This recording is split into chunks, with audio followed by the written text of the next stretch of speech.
Guys, ngeri banget ini guys. Negara terkaya di dunia hari ini lagi nangis-nangis di pojokan karena mereka nggak punya program food estate kayak Indonesia. Negara paling powerful di kolong langit hari ini jealous karena Indonesia berhasil swasembada pangan. Sementara negara adidaya yang satu ini resmi loh hari ini mengakui krisis pangan. Loh kok bisa guys? Dan lu penasaran gak sih apa sih negara yang dimaksud ini? Negara super kaya, negara dikuasa, kok bisa-bisanya jealous sama program food estate yang ada di Indonesia? Lu jangan skip video ini, let's check this out. So teman-teman, lu bayangin deh, lu menjadi warga di sebuah negara yang super kaya, super canggih, pokoknya super modern lah di planet bumi ini. Negara ini bisa bikin pesawat siluman guys. Negara ini bisa kirim roket ke planet Mars. Negara ini bahkan bisa bikin teknologi artificial intelligence yang konon katanya bisa menggantikan manusia dengan robot nih bentar lagi nih. Tapi lu bayangin kalau lu jadi warga negara yang satu ini dan lu pergi ke supermarketnya, terus lu pengen beli apa? Lu mau belanja telur ayam. Ternyata harganya udah naik 100% bro. Gila, mahal banget, tak terjangkau. Oke deh, terus lu pindah lagi, lu mau belanja apa? Lu mau belanja daging sapi. Ternyata harga daging sapinya juga udah naik hampir 100% juga bro. Intinya kalau lu masuk ke supermarket di negara itu, lu sebagai manusia, lu jadi pengen buru-buru pindah planet aja bro. Karena harga-harga tak terbeli. Jadi udah fix hari ini guys, rakyat di Amerika Serikat per hari ini menghadapi situasi yang jauh lebih sulit, jauh lebih berbahaya, jauh lebih menakutkan dibandingkan resesi ekonomi. Yaitu apa? Mungkin lu mau bilang, apa yang lebih ngeri ya daripada resesi ekonomi? Apakah ada alien invasion? Serangan dari alien? Enggak bro, bukan serangan alien bro. Atau ada robot nih, Terminator nih pakai AI mau ambil alih pekerjaan manusia? Bukan bro. Tapi ada sesuatu hal yang jauh lebih penting dibandingkan faktor ekonomi. Terus apa ya? Jangan berhubungan sama struk belanja ya. Kalau lu pergi ke supermarket ya harga-harga udah pada naik. Ya soalnya realitanya harga makanan yang dibeli oleh rakyat Amerika hari ini ya di rata-rata sejak tahun 2019 sampai sekarang itu udah naik lebih dari 30% apapun jenis makanannya. Beberapa bahkan tembus bisa sampai 100%. Dan ini merupakan lonjakan terbesar untuk harga-harga groceries ya, bahan kebutuhan pokok hari-hari dalam 50 tahun terakhir sepanjang sejarahnya Amerika Serikat. Dan yang lebih ngeri lagi guys, lu tahu lah yang namanya orang Amerika Serikat hobinya bukan makan nasi goreng ya, tapi makan burger, sandwich. Nah harga daging sapi nih yang digiling nih, ini kan bahan baku ya, bahan mendasarnya kalau lu makan hamburger lah. Ternyata udah naik ekstrim loh. Kita gak usah bandingin sama tahun 2019 lah. Kita bayangin sejak Donald Trump dilantik di tahun 2025 sampai hari ini itu naiknya udah hampir 20% bro. Gila gak? Jadi lu bisa bayangin harganya naik 20% dalam 1 tahun. Artinya bentar lagi nih yang namanya daging sapi, yang namanya hamburger bentar lagi di Amerika Serikat gak bakal disebut sebagai fast food bro. Gak bakal dibilang sebagai makanan siap saji. Dia bisa berubah jadi aset investasi yang sangat-sangat berharga bro. Kenapa? Karena artinya ya kalau lu beli nih tahun lalu nih burger nih, terus lu taruh ke freezer, beku nih, lu biarin aja di situ. Tunggu sampai 5 tahun. Kalau naik 20% setahun artinya lu bisa cuan 100% dalam 5 tahun. Jadi lu beli hamburger hari ini, taruh ke freezer. Nilainya naik lebih tinggi dibanding kalau lu investasi Bitcoin bro.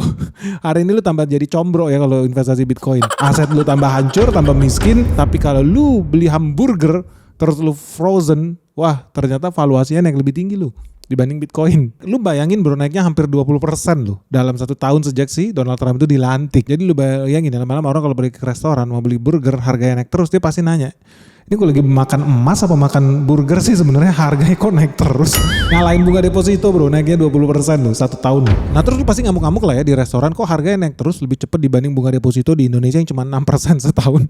Tapi harga hamburger udah bisa naik hampir 20% dalam 1 tahun. Pasti lu penasaran ya, dan lu mungkin marah lah. Tapi mereka punya alasan sih guys, alasannya cukup bagus. Wajar aja kalau burger tuh naik lebih mahal, lebih tinggi dibandingkan Bitcoin. Kenapa? Karena burger supply-nya terbatas bro. Bitcoin gimana bro? Terbatas atau enggak bro? Atau rekayasa bro supply-nya bro? Anyway, kita bukan mau ngomong itu, kita bukan mau bahas soal Bitcoin. Kita mau bahas kenapa prahara barang-barang supermarket di Amerika Serikat itu menjadi kisah yang sangat menarik hari ini. Karena di tengah harga makanan yang lagi naik terus melonjak ke langit, Presiden Amerika Serikat Donald Trump begitu ketakutan, dia sampai resmi nih hari ini mendeklarasikan keadaan darurat.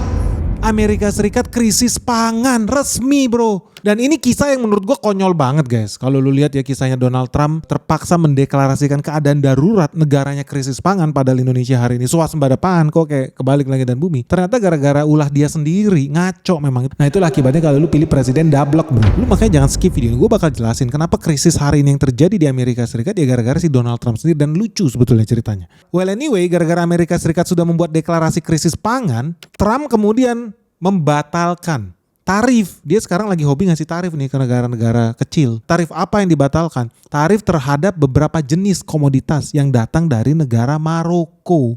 Lu apaan? Lu pasti tambah bingung ya. Kok bisa ya negara yang pertaniannya super modern, super canggih ternyata bergantung suplai pupuk dari negara yang lebih kecil di Afrika? Apakah kebijakan tarif Trump itu justru melukai petani di Amerika Serikat sendiri dan ujung-ujungnya melukai konsumen akhir nih yang ada di Amerika juga? Dan apakah krisis harga makanan yang hari ini terjadi di Amerika Serikat bakal menjadi masalah ekonomi terbesar dalam pemilihan umum nih yang bentar lagi ada nih di Amerika Serikat? Yuk kita cek deh satu-satu.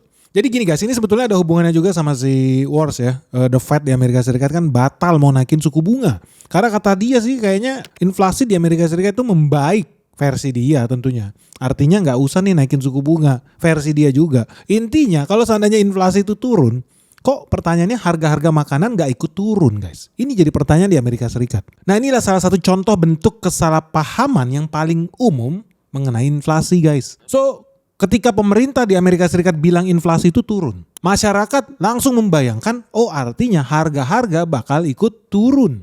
Realitanya nggak begitu guys. Inflasi yang turun bukan artinya harga barang-barang jadi lebih murah, jadi diskon, tidak. Inflasi yang turun artinya harga barang-barang masih terus naik, tapi kecepatan kenaikannya itu melambat. Itu maksudnya inflasi itu turun. Jadi misalnya ya tahun lalu harga telur itu naiknya 20%. Terus tahun ini naik 3%. Inflasinya turun nggak? Iya. Pemerintah terus bisa bilang good news guys, inflasi sudah terkendali. Terus masyarakat langsung buka kulkasnya. Good news dari mana bro? Harga telur masih tetap mahal nih. Ya memang, karena turunnya inflasi bukan artinya harga barang-barang itu kembali ke masa lalu. Enggak. Turunnya inflasi artinya harga-harga hanya berhenti berlari bro. Tadinya lari, sprint, sekarang jadi jalan kaki. Tetap maju, tetap naik, tetap. Tapi kecepatannya berkurang. Dia nggak lagi lari, dia jadi jalan santai. Tapi dia jalan santai bro, udah di tempat yang sangat-sangat tinggi. Harga-harga udah terlanjur tinggi. Nah ini sebetulnya ada istilah nih sendiri nih buat situasi kayak begini. Ini namanya the rocket and feeders effect. Maksudnya apa? Ini efek roket dan bulu guys. Nah ini sebetulnya ada fenomena khusus yang namanya fenomena roket dan bulu ayam. Maksudnya bulu ayam apa? Lu mungkin pernah ya main bulu tangkis. Oke ya, itu kan bulu ayam ya. Itu kan ringan. Roket itu cepet, kuat, powerful. So ketika biaya-biaya produksi barang dan jasa itu naik terus, harga barang itu meluncur ke atas seperti roket. Tapi ketika biaya produksinya turun, yang namanya inflasinya turun, ternyata turunnya nggak kayak roket juga. Turunnya pelan-pelan, kayak bulu ayam. Bahkan nih kadang-kadang turunnya itu cancel bro, gara-gara bulu ayamnya nyangkut di pohon. Jadi mereka tetap di atas tinggi. Nah inilah kondisi yang sedang terjadi di harga-harga bahan pokok nih, sembako yang ada di Amerika. Jadi sebetulnya efeknya juga ada dari sejak era COVID lah. Gara-gara waktu masa pandemi itu kan rantai pasok itu terganggu, supply chain rusak, banyak pabrik yang tutup, banyak pelabuhan yang macet, jam. Biaya transportasi melonjak tinggi bro. Belum selesai pulih kita dari pandemi, tiba-tiba terjadi perang nih, Ukraina sama Rusia. Yang ujung-ujungnya malah memperparah krisis yang terjadi di supply chain, krisis pasokan energi, sampai krisis gandum dan pupuk. Belum lagi nih muncul yang namanya wabah flu burung, cuaca ekstrim, El Nino lah, La Nina lah, kekeringan lah, kebanjiran lah. Ujung-ujungnya apa? Populasi sapi di Amerika Serikat menyusut drastis. Makanya lu gak usah heran kalau daging sapi itu mulai menjadi barang mewah di Amerika Serikat. Nah sebetulnya historicalnya itu sangat lucu loh guys. Lu tau lah ketika Donald Trump naik jadi presiden itu dia bikin banyak perang tarif di mana-mana. Nah sejarahnya nih si Donald Trump ini mungkin ada pikun-pikunnya juga. Dia bikin tarif yang brutal ke semua negara. Termasuk negara seperti Rusia sama Maroko. Yang selama ini lu udah tahu lah mereka itu supplier pupuk fosfat terbesar di dunia. Gara-gara mereka kenain tarif, harga pupuk jadi mahal dong. Gak terjangkau dong kena tarif itu. Oke, Donald Trump tuh hobinya makan hamburger by the way. Tapi dia pikun. Terus masalahnya apa? Ternyata nggak lama dari situ terjadi perang Rusia-Ukraina. Ternyata Rusia didukung oleh China. Tapi saat itu suplai pupuk fosfat terbesarnya Amerika Serikat itu dari negara yang namanya Cina. Tapi gara-gara Donald Trump naik jadi presiden, apa yang dia lakukan? Dia tarif gede-gedean itu negara yang namanya Cina. Walaupun sebetulnya target utama Donald Trump itu ya negara Cina. Jadi Cina itu kena tarif tembus lebih dari 125%. Nah disinilah Donald Trump pikun. Ternyata semua barang dari Cina itu kena tarif 125%. Mau mobil listrik kayak handphone kayak apa kayak semua kena tarif lah sama si Donald Trump. Termasuk pupuk. Nah dia lupa nih, pupuk fosfat dari Cina, supplier terbesar ke Amerika Serikat, kena tarif. Akibatnya apa? Ya petani-petani di Amerika Serikat nggak mau gagal panen dong. Apa yang dia lakukan? Mereka ganti supplier. Kemana suppliernya? Ke Rusia bro. And then nggak lama setelah perang tarif dengan Cina terjadi perang beneran bro. Antara Rusia sama Ukraina. Ya udahlah Amerika Serikat sebagai sekutunya NATO, Eropa, mau gak mau dia sikat, dia boikot si Rusia. Rusia yang saat itu salah satu eksportir fosfat ya, pupuk fosfat terbesar di dunia, mau gak mau jadi gak bisa kirim pupuk ke Amerika Serikat. Terus gimana? Cina udah kena blokir, Rusia kena blokir, ganti lagi dia supplier ke Maroko. Negara yang lebih kecil. Negara yang sebetulnya juga udah sakit hati bro. Karena mereka kena tarif yang sangat mahal. Gara-gara perang tarifnya Donald Trump. Lu bayangin nih. Intinya adalah kemudian di Amerika Serikat kesulitan pupuk. Tapi Donald Trump gak tahu itu. Yang dia tahu adalah jangan sampai mobil listrik dari Cina masuk ke Amerika Serikat. Berlakukan tarif global. Semuanya kena. Sampai pupuk fosfat pun kena. Nah hari ini dampaknya mulai terasa. Kenapa? Karena ternyata harga pupuk melambung tinggi di Amerika Serikat. Itu yang pertama. Yang kedua, ternyata udah pupuk makin langka di Amerika Serikat gara-gara Donald Trump sendiri. Impor dari Cina, impor dari Rusia, impor dari Kazakhstan dibatesin. Dan harganya jadi mahal. Apa yang terjadi? Sekarang lu tahu ada peristiwa yang namanya El Nino. Udah pupuknya langka, airnya kering. Terus lu mau nanam pakai apa bro? Gak ada ceritanya lu bisa nanam pohon tanpa air dan pupuk skala besar. Nah hari ini banyak terjadi gagal panen di mana-mana di Amerika Serikat. Nah ini Donald Trump pikun. So what kalau gagal panen hubungannya apa? Gua kan harusnya bisa tetap makan hamburger dong. Tidak bro. Ternyata lu namanya hamburger, lu butuh daging sapi yang digiling. Kalau lu mau dapet daging sapi yang digiling, harus ada dulu sapinya yang bisa digiling bro. Nah sapinya ini makan apa bro kalau gak ada rumput, gak ada jagung, gak ada hijauan, gak ada air buat diminum gimana? Boro-boro ya bisa menghasilkan daging yang banyak. Masih bisa hidup aja udah syukur sebetulnya. So ujung-ujungnya terjadi krisis daging sapi. Karena pakannya aja gak ada. Makanya lu jangan heran menurut hasil riset harga daging sapi dalam 1 tahun terakhir di Amerika Serikat. Sejak Donald Trump naik jadi presiden udah naik hampir 20%. Terjadi gak di komoditas lain terjadi? Lu tahu yang namanya ayam. Ayam bisa betelor ya setahu gua. Nah ayam itu kalau mau betelor butuh pasokan makanan yang berkualitas. Konsentrat, protein. Apa yang terjadi ketika kemudian supply yang paling dasar yang namanya bukan jagungnya loh. No, lebih dasar lagi air dan pupuknya tidak tersedia, barang semakin langka. Apa yang terjadi? Hasil akhirnya, hilirisasinya dalam bentuk telur itu, barang-barang jadi makin mahal. Menurut hasil riset, harga telur ayam di Amerika Serikat sejak Donald Trump naik jadi presiden sudah naik minimal lebih mahal 30%. Di beberapa wilayah bahkan lebih mahalnya tembus 100%. Jadi contoh aja ya, waktu gue di Amerika Serikat itu, gue hari Senin nih ke supermarket, harga daging 1 kilo itu sekitar 300 ribu bro. Nggak ada 2 minggu, gue ke supermarket yang sama, harganya udah naik hampir 400 ribu.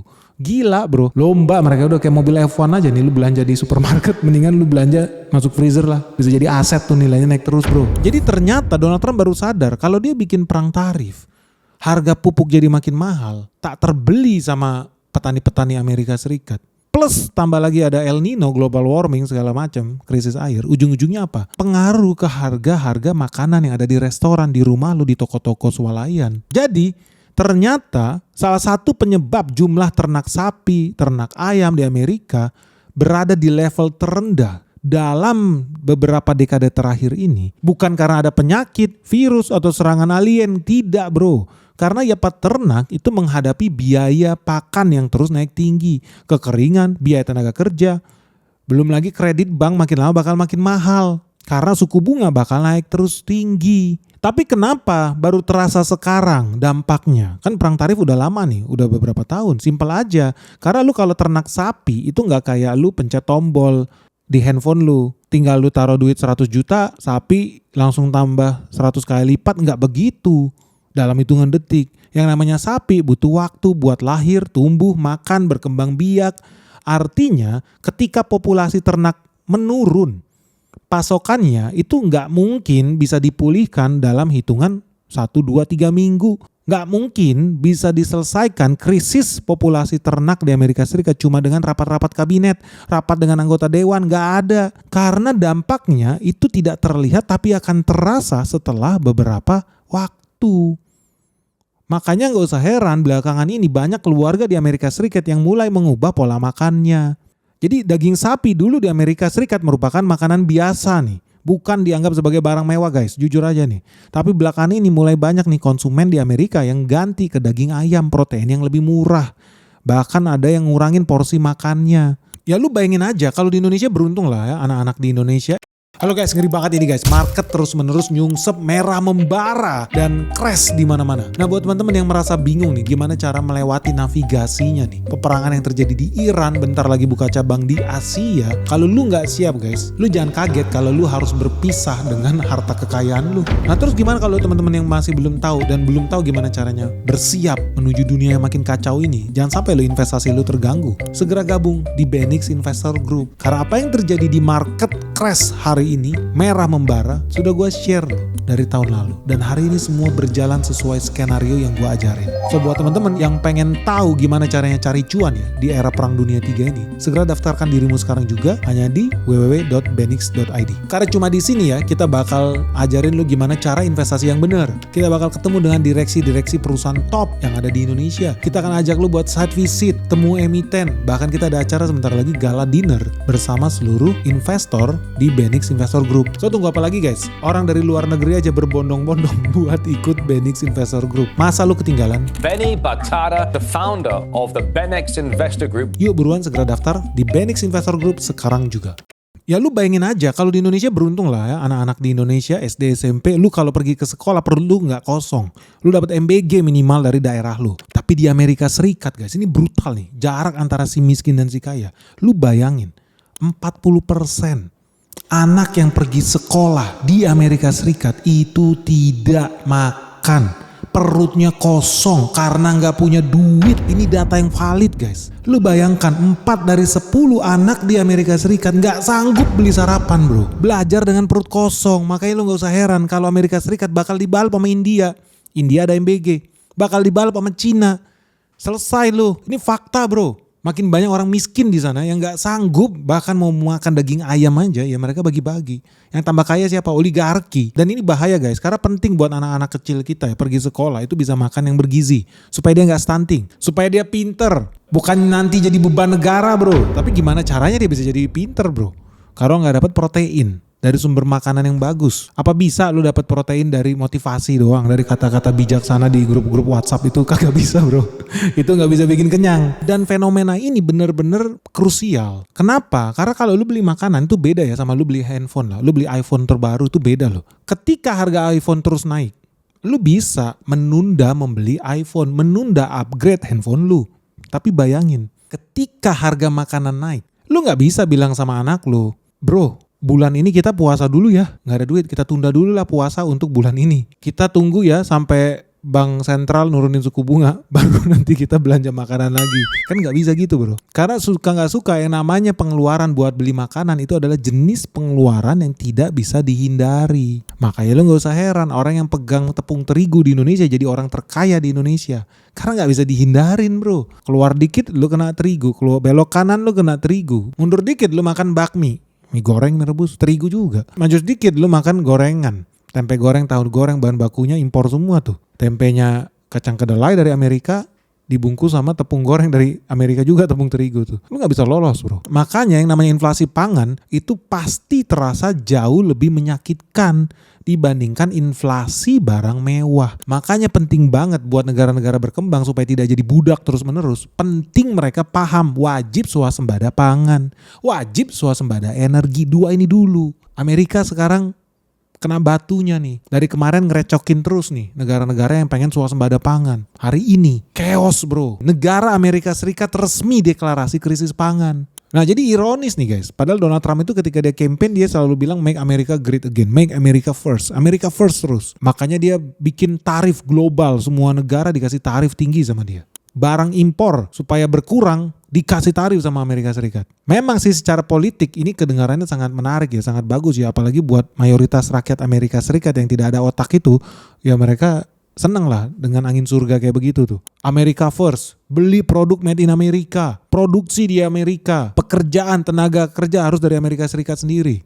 Ternyata ujung-ujungnya para petani di Amerika justru sangat bergantung sama bahan baku impor yang namanya pupuk itu. Cuman ya wajar aja Donald Trump gak ngeh guys, karena memang kompleks supply chain dunia pertanian, dunia pangan. Hamburger itu supply chainnya kompleks loh. Ya karena sebetulnya kalau lu mau paham, core, ujung paling atas dari makanan yang namanya hamburger itu bukan cuma roti dan daging sapi, tidak. Ujung paling atas adalah 3 jenis unsur kimia yang namanya NPK, nitrogen, fosfor, sama kalium. Nitrogen membantu pertumbuhan daun, fosfor penting nih buat perkembangan akar, bunga, sampai pembentukan hasil tanamannya nanti nih. Nah kalium penting buat mendukung ya kekuatan tanamannya supaya lebih tahan stres, lebih tahan banting. Nah 3 unsur ini lu gak bisa lolos, gak bisa lepas. Lu nanam apapun, bahkan nanam sawit aja lu perlu tuh NPK, nanam cabai perlu tuh NPK. Karena ujung-ujungnya kalau lu gak punya pupuk yang cukup, pasti produktivitas tanaman lu turun. Kalau produktivitas lu turun, hasil panen berkurang. Ketika hasil panen berkurang, artinya pasokan makanan pangan buat hewan ternak lu juga makin berkurang. Ujung-ujungnya apa? Harga pangan bakal naik tinggi guys. Jadi memang kalau lu lihat ya komoditas yang namanya pupuk itu kedengarannya sangat-sangat membosankan ya. Kayak gak penting gitu. Lu pun mungkin gak ngeh ya. Ternyata hamburger itu unsur terpentingnya bukan saladnya, bukan rotinya, bukan dagingnya sila. Ternyata unsur terpentingnya adalah nitrogen, fosfor, dan kalium guys. Cuma ya orang gak banyak yang ngeh lah. Karena memang yang namanya pupuk itu gak semenarik Bitcoin. Gak semenarik Tesla, gak semenarik investasi chip AI. Ya tapi jujur aja loh, tanpa adanya pupuk, manusia yang hobinya beli Bitcoin, hobinya beli handphone baru, beli Tesla atau apalah itu, ujung-ujungnya tetap butuh makan siang bro. Nah inilah guys ironinya ekonomi modern manusia sekarang ini ya. Dunia semakin kesini lu lihat banyak yang sibuk ngomongin AI, server, data center, IOO. Padahal ternyata yang menentukan stabilitas politik sebuah negara, komunitas, rakyat, ternyata lebih bergantung pada harga beras, harga sembako, harga minyak goreng. Ternyata itu lebih penting guys dibanding chip AI ya. Ujung-ujungnya itu loh. Makanya dari sini teman-teman lu harus sedikit hati-hati ya dengan provokasi dari musuh, dari agen-agen asing yang pengen apa? Indonesia itu menghentikan program food estate. Indonesia stop buka lahan. Indonesia stop menanam skala besar. Gila lu, penduduk kita 200 juta, lu mau kasih makan apa bro? Kalau nggak buka lahan lu mau nanam di mana bro? Lu mau nanam di planet Mars terus kirim ke sini pakai roket? Ya nggak mungkin lah. Lu mau kasih makan ratusan juta manusia di Indonesia, lu harus buka lahan berhektar-hektar lah. Ya nggak logis aja loh. Tapi orang mau nggak buka lahan nanam 1 juta hektar, 2 juta hektar? Nggak bakal mau kalau nggak ada marketnya. Makanya kemarin tuh gue bilang ya harus hati-hati, si Prabowo bakal dijebak nih buat menghentikan program MBG, di stop total. Apa yang terjadi? Petani bakal menjerit. Nggak ada gunanya lagi jadi petani kalau tidak ada garansi pembelian produk pertaniannya sendiri. Makanya kemarin pas liburan anak-anak banyak peternak tuh yang komplain. Banyak petani yang komplain. Kok harga jatuh, kok harga jauh. Sekarang udah tahu ya, ternyata yang menikmati program MBG itu bisa sampai ke level terbawah. Petani, peternak, nelayan. Dibuktikan ketika libur sekolah harga jatuh, mereka nangis. Ya lu bayangkan itu baru libur sekolah anak 1 bulan. Kalau MBG di stop 12 bulan. Besok yang demo ke jalan bukan lagi anak-anak mahasiswa, kalangan menengah. No, yang akan demo adalah orang-orang yang bawa cangkul guys. Makanya gue minta Prabowo lu jangan terjebak deh sama orang-orang yang pengen MBG ini di stop total. Tidak. Karena faktanya memang program MBG itu banyak menguntungkan sampai ke level terbawah yang namanya saudara-saudara kita nih yang hari-hari bertani, macul di tengah terik matahari. Dan ini penting kalau Indonesia mau naik kelas nih. Kita harus bisa survive dulu di level yang paling basic. Swasembada pangan sama swasembada energi. Hari ini sekarang Amerika Serikat, negara yang punya roket itu, menangis. Pusing dia, resmi dia deklarasi negara dalam kondisi darurat pangan bro. Can you imagine bro? Tapi ini juga jadi pelajaran buat Indonesia. Indonesia bukan hanya bisa swasembada pangan, kita juga harus penting bisa swasembada di supply chain pangan itu sendiri. Karena ternyata lu butuh pupuk, lu butuh benih, lu butuh energi, lu butuh air, lu butuh logistik, lu butuh gudang, lu butuh juga pembiayaan dari financing dari bank atau koperasi. Kalau nggak ada itu semua, kolaps petani kita. Tapi yang paling penting lagi, ini satu ini guys, yang namanya apa? Kestabilan politik, kestabilan kebijakan. Jangan hari ini bilang subsidi pupuk, nggak ada 3 bulan lagi dicabut subsidi pupuk. 6 bulan lagi bilang MBG lanjut, besok bilang MBG istirahat. Oh gila lu, nggak jelas. Lu harus ada kestabilan kebijakan, jadi bisa terukur. So teman-teman investor, teman-teman petani pun berani. Gue mau stok bibit, gue mau belanja pupuk, ada jaminan pembelian 3 tahun ke depan, 10 tahun ke depan. Orang lebih pede, lebih percaya diri buat jadi petani di Indonesia, buat jadi pengusaha peternakan di Indonesia. Gitu dong. Karena mungkin negara Indonesia bagus lah. Kita mampu apa? Kita mampu menghasilkan beras banyak. Oke. Jagung.